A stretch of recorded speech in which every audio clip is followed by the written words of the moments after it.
नमस्कार, बहुत स्वागत आप सभी का न्यूज एट 4 देख रहे हैं आप। आपके साथ मैं हूं पूजा सचदेवा। 4 बजे की बड़ी खबरों की शुरुआत सबसे पहले करेंगे इस वक्त के बड़े अपडेट के साथ। इटावा से मिल रही है जानकारी। कोऑपरेटिव चुनाव के लिए नामांकन के दौरान नोकझोंक की तस्वीरें सामने आई। सपा और भाजपा के कार्यकर्ताओं में तीखी नोकझोंक देखने को मिली है।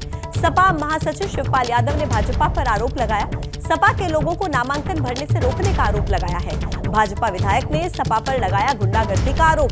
कहा कि चुनाव को प्रभावित कर रहे हैं समाजवादी पार्टी के लोग। ये आरोप सरिता भदौरिया की तरफ से लगाए गए हैं। तो देखिए, नामांकन के दौरान नोकझोंक की तस्वीरें सामने आई हैं। सपा पर गुंडागर्दी का आरोप भाजपा के विधायक की तरफ से लगाया गया। दरअसल कोऑपरेटिव चुनाव के लिए नामांकन के दौरान ये नोकझोंक की तस्वीरें इटावा से सामने आई।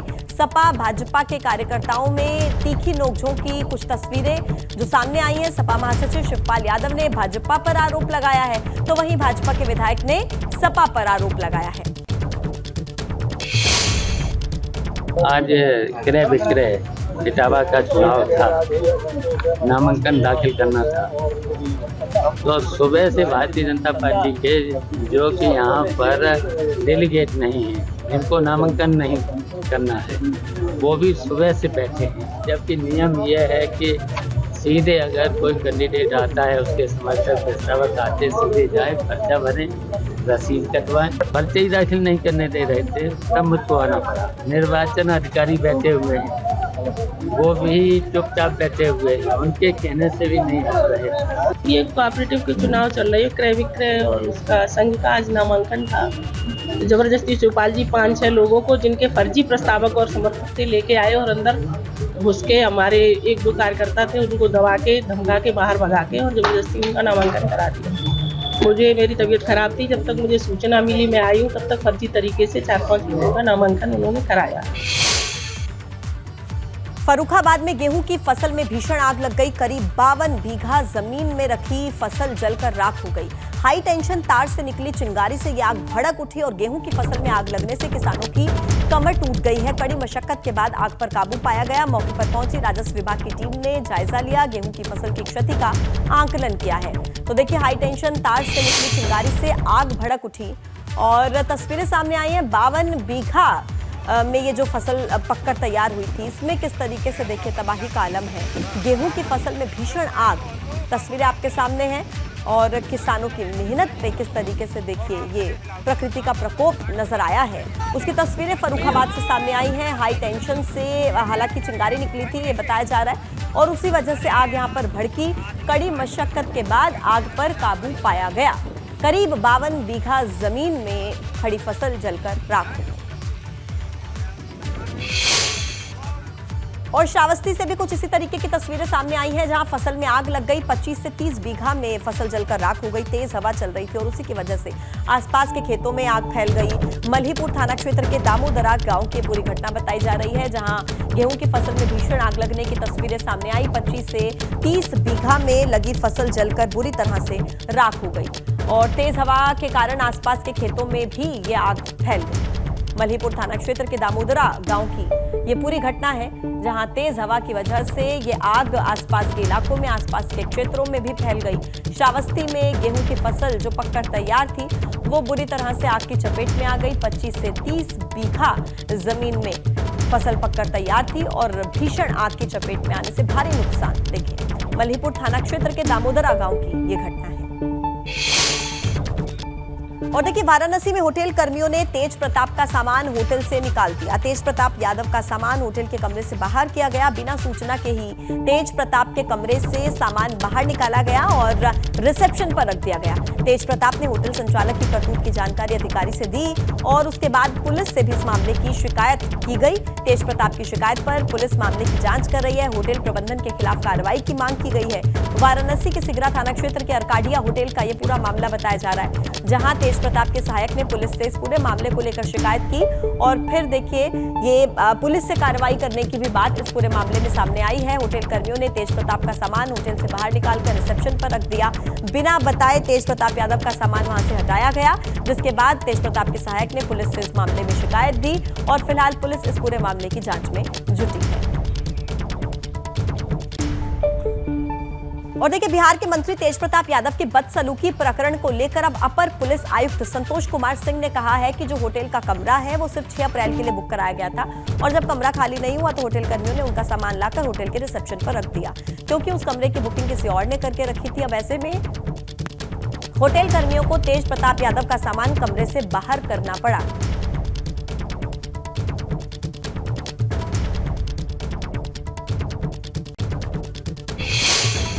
तेज प्रताप के करीबी व्यक्ति के द्वारा 6 तारीख के लिए एक दिन के लिए होटल बुक कराया गया था और होटल मालिक को ये भी नहीं पता था कि जो आदमी है ये कौन है, मंत्री हैं या क्या है, कहाँ के हैं। और दूसरे दिन जब इन्हें वो होटल खाली करने का समय था प्री बुकिंग के आधार पर, तो ये दर्शन करने चले गए थे। इनका एक अटेंडेंट वहाँ मौजूद था। होटल वालों ने बहुत देर तक प्रतीक्षा की। इसके बाद इनका सामान रिसेप्शन पे ला के रख दिया। जब वे वापस आए, क्योंकि वो कमरा दूसरे के लिए बुक था और दूसरा जिस व्यक्ति ने अपने लिए बुकिंग कराई थी वो वहाँ मौजूद था, तो आने के बाद इन्होंने एक शिकायत पुलिस को दी है, प्रार्थना पत्र दिया है, जिसकी जांच की जा रही है। डिप्टी सीएम ब्रजेश पाठक ललितपुर के दौरे पर रहे। इसी दौरान ब्रजेश पाठक भाजपा के कार्यालय पर करवाए गए जनजाति युवा सम्मेलन में शामिल हुए और इस मौके पर ब्रजेश पाठक ने अनुसूचित जनजाति के लोगों को संबोधित किया। कहा कि आज भी समाज के लोग मुख्यधारा से नहीं जुड़ पाए हैं, मगर मोदी सरकार उनके विकास को लेकर काम कर रही है। तो जो राशन में पहले गड़बड़ी होती, अब अंगूठा लगा करके जो बात हंसी हो, चाहे बुंदेलखंड का कोई जिला हो, चाहे लखनऊ हो, चाहे कानपुर हो, एक एक गाड़ी में 10-10 बंदूकें भर करके गुंडे भेजते थे। बहुमुखी की इज्जत आबरू खतरे में, व्यवसायियों की दिन भर की बिक्री खतरे में, लूट लेते थे लोग। लेकिन हमारी सरकार ने एक एक गुंडे माफिया को जेल भेज करके उत्तर प्रदेश में कानून का। और फतेहपुर में अवैध निर्माण पर प्रशासन का बुलडोजर चला है। हाईकोर्ट के आदेश पर अवैध निर्माण गिराया गया। एनएचएआई की जमीन पर अवैध कब्जा जमा कर रखा था। प्रशासन की टीम की मौजूदगी में यह अतिक्रमण हटाया गया। कार्रवाई पर हालांकि व्यापारियों ने नाराजगी जाहिर की है, लेकिन प्रशासन का बुलडोजर अवैध निर्माणों पर लगातार चल रहा है। फतेहपुर की तस्वीर, हाईकोर्ट के आदेश पर अवैध निर्माण गिराया गया। एनएचएआई की जमीन पर अवैध कब्जा करके रखा था और जिस तरीके से प्रशासन वहां पर पहुंचा और फिर इस अवैध कब्जे को जमींदोज कर दिया गया, उसकी तस्वीरें आपके सामने। हाईकोर्ट का आदेश और उसके बाद प्रशासन की तरफ से ये कड़ी कार्रवाई की गई। हालांकि व्यापारियों की तरफ से इस पर नाराजगी जाहिर की गई है। फतेहपुर में अवैध निर्माण पर प्रशासन का पीला पंजा किस तरीके से चला है, उसकी तस्वीरें आपके सामने। देखिए, भारतीय राष्ट्रीय राजमार्ग 232 की एक सैदनपुर गांव है, वहां पर अमित कुमार गुप्ता द्वारा होटल और टीन सेट डालकर जो एनएचएआई की ज़मीन पर कब्जा कर लिया गया था, जिसमें एनएचएआई के द्वारा उनको कई बार नोटिस दी गई, लेकिन उनके द्वारा अपने आप अतिक्रमण नहीं हटाया गया। इस पर माननीय उच्च न्यायालय ने भी आदेश किया था। उसी क्रम में एनएचएआई वालों ने और हमारे राजस्व विभाग के लोग और पुलिस ने मिलकर उनका जो होटल बना हुआ था, जो टीन सेट बनी थी, वो सब आसपास जो अतिक्रमण था उसको हटा दिया। प्रयागराज से एक और बड़ा अपडेट आप तक पहुंचा रहे हैं। उमेश पाल शूटआउट केस से जुड़ी बड़ी खबर। माफिया अतीक पुश्तैनी घर से एक विवादित पोस्टर मिला है। चकिया में अतीक के पुश्तैनी घर से एक विवादित पोस्टर मिला और इस पर लिखा हुआ है कि रात कितनी भी काली हो सवेरा जरूर होता है। 5 आरोपियों की निशानदेही पर मिले रजिस्टर में ये पोस्टर रखा मिला। पोस्टर में माफिया अतीक अहमद की तस्वीर छपी हुई है। ये देखिए, वो पोस्टर की तस्वीर हम आपको दिखा रहे हैं। लिखा है कि रात कितनी भी काली हो सवेरा जरूर होता है और इस पर अतीक अहमद की फोटो आपको नजर आ रही होगी। ये पोस्टर मिला है, पुश्तैनी घर है ये अतीक अहमद का और उसी के घर से ये पोस्टर मिला है जहां अतीक अहमद की फोटो इस पोस्टर पर लगाई गई है। और साथ ही साथ ये शब्द देखिए, रात कितनी भी काली हो सवेरा जरूर होता है, ये इस पोस्टर पर शब्द लिखे हैं। और अतीक अहमद की ये 2 तस्वीरें आप इस फोटो में देख रहे हैं। दोनों अलग अलग पोस्टर्स में ये फोटो इस पोस्टर पर चस्पा की गई है। ये पुश्तैनी घर से पोस्टर मिलने का मामला सामने आया है। विवादित पोस्टर इसे कहा जाए क्योंकि जो शब्द लिखे हैं इसके कई मायने हो सकते हैं। प्रयागराज के चर्चित उमेश पाल शूटआउट केस में अब एक पोस्टर की एंट्री हो गई है। ये पोस्टर माफिया अतीक अहमद से जुड़ा हुआ है। इस पोस्टर में माफिया अतीक अहमद की 3 तस्वीरें छपी हुई हैं। एक तस्वीर में वो हाथ दिखाता हुआ नजर आ रहा है, तो दूसरी तस्वीर में अपनी मूंछों पर ताव देता हुआ। पोस्टर में लिखा हुआ है कि रात कितनी भी काली क्यों ना हो सवेरा जरूर होता है। माना जा रहा है कि उमेश पाल शूटआउट केस में माफिया अतीक अहमद के परिवार पर शिकंजा कसे जाने के बाद कुछ समर्थकों ने ये पोस्टर छपवाए थे। इन पोस्टर्स को सोशल मीडिया पर जारी किए जाने की तैयारी थी। इसके साथ साथ इन पोस्टर्स को कई जगहों पर, सार्वजनिक जगहों पर लगाए जाने की भी तैयारी थी। पोस्टर्स के जरिए ये संदेश देने की कोशिश की गई थी कि जो उसके गिरोह के सदस्य हैं, जो करीबी हैं, जो समर्थक हैं, उन्हें मायूस होने की ज़रूरत नहीं है। मुश्किल भरे ये दिन जल्द बीत जाएंगे, फिर से अतीक अहमद के अच्छे दिन वापस आएंगे। तो इस तरीके का संदेश देने की कोशिश की गई थी। उमेश पाल शूटआउट केस में 21 मार्च को अतीक अहमद के परिवार से जुड़े 5 करीबियों को गिरफ्तार किया था। उनकी निशानदेही पर अतीक अहमद के पुश्तैनी घर के मलबे से काले रंग का एक बैग बरामद किया गया था। इस बैग में एक रजिस्टर था, उसी रजिस्टर में ये पोस्टर रखा हुआ था। तो ये पोस्टर चर्चा का सबब बना हुआ है। हालांकि ये पोस्टर किसने छपवाया, किस मकसद से छपवाया, इसे कहां लगवाया जाना था, इसका अभी जो है खुलासा नहीं हो पाया है। कैमरामैन अनुराग द्विवेदी के साथ मोहम्मद मोइन, एबीपी गंगा, प्रयागराज। तो उमेश पाल शूटआउट केस से जुड़ा एक और बड़ा अपडेट आपको दे देते हैं। दरअसल माफिया अतीक की पत्नी शाइस्ता परवीन पर इनाम राशि बढ़ गई है। 25,000 से बढ़ाकर इस इनाम राशि को 50,000 रुपए कर दिया गया है। फिलहाल उमेश पाल मर्डर केस की आरोपी शाइस्ता परवीन फरार है। उमेश पाल शूटआउट केस में नामजद आरोपी है शाइस्ता परवीन और सेशन कोर्ट से शाइस्ता की अग्रिम जमानत भी खारिज हो चुकी है और इनाम घोषित किया गया। लंबे समय से शाइस्ता परवीन पर पकड़ से बाहर है। पहले 25,000 ये इनाम था, अब इस इनाम राशि को बढ़ाकर 25,000 से 50,000 रुपए कर दिया गया है और लंबे समय से पुलिस तलाश कर रही है शाइस्ता परवीन की। प्रयागराज पुलिस ने माफिया अतीक अहमद की पत्नी शाइस्ता परवीन पर इनाम की रकम 25,000 रुपए से बढ़ाकर 50,000 रुपए कर दी है। लेकिन सवाल यह है कि उमेश पाल शूटआउट केस में शामिल आरोपियों और पुलिस के बीच लुका छिपी का यह खेल कब तक जारी रहेगा? 5-5 लाख रुपए के इनामी 5 शूटर्स कब पकड़े जाएंगे? माफिया अतीक अहमद की पत्नी शाइस्ता परवीन की गिरफ्तारी कब होगी? क्योंकि तकरीबन 1.5 महीने का वक्त बीत चुका है और अब उमेश पाल के परिवार वालों के सब्र का बांध भी टूटने लगा है। कैमरामैन अनुराग द्विवेदी के साथ मोहम्मद मोइन, एबीपी गंगा, प्रयागराज।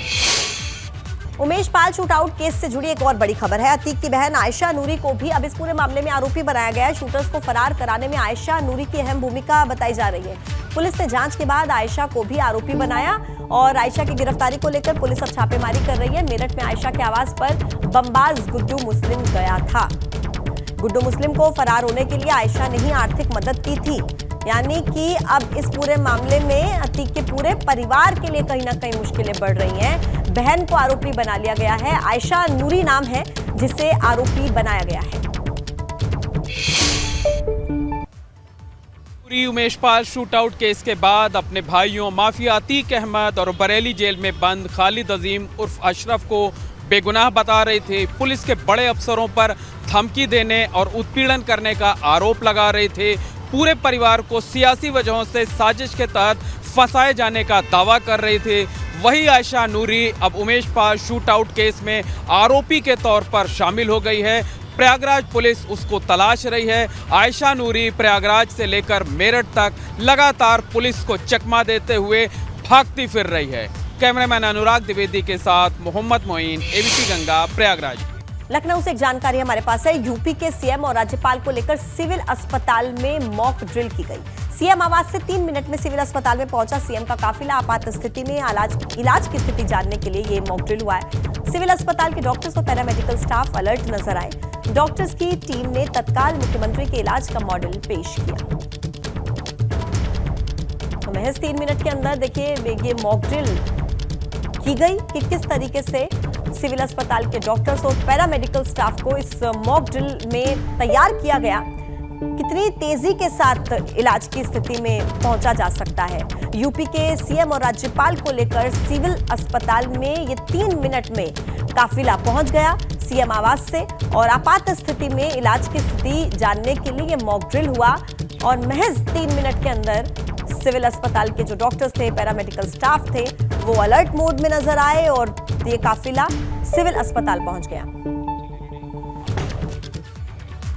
अम्बेडकर नगर में अपहरण और जानलेवा हमले का आरोपी सद्दाम गिरफ्तार हो गया है। सद्दाम पर अंबेडकर नगर पुलिस ने 25,000 का इनाम घोषित किया था। एसटीएफ ने गोमती नगर विस्तार स्थित तहसील दफ्तर के पास से उसे गिरफ्तार किया। आरोप है कि इसने अपने साथियों के साथ मिलकर विरोधी एक शख्स का अपहरण करके उस पर जानलेवा हमला किया था। और अब पुलिस की गिरफ्त में आ चुका है आरोपी सद्दाम। अपहरण का आरोपी है। 25,000 का इनाम इस पर घोषित था और अब पुलिस ने आरोपी सद्दाम को गिरफ्तार कर लिया है।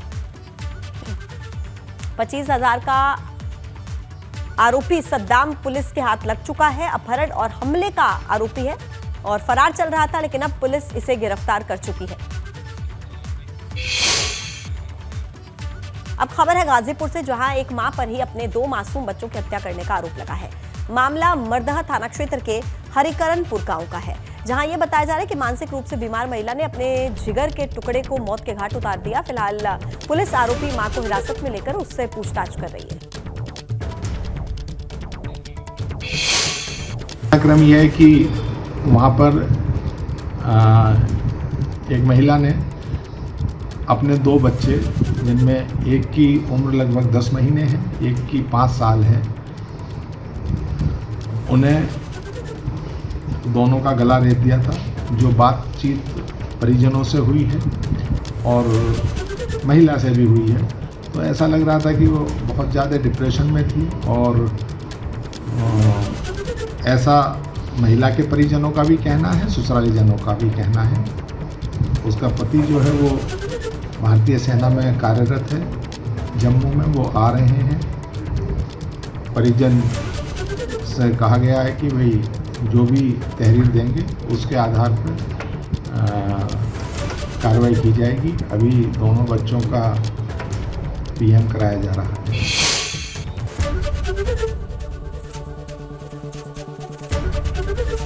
एबीपी गंगा, खबर आपकी, जुबान आपकी।